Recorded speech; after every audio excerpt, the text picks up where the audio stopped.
Hi అండి, నా పేరు గఫూర్, మాది జగ్గేపేట. నేను సూర్య గారి దగ్గర యాంప్ చేయించాను. నా పాత సోనీ స్పీకర్లు ఉంటే అవి సెట్ చేశాను. సబ్ ఊఫర్ కూడా చేయించాను అతని దగ్గరే. ఒకసారి వీడియో ప్లే చేస్తా, ఎఫెక్ట్ ఎలా ఉందో చూడండి.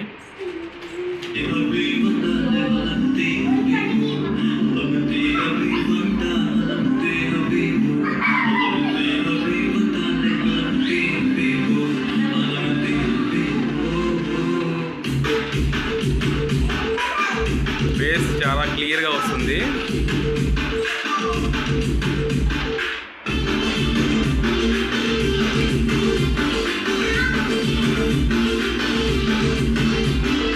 సౌండ్ పెంచుతా ఒకసారి చూడండి.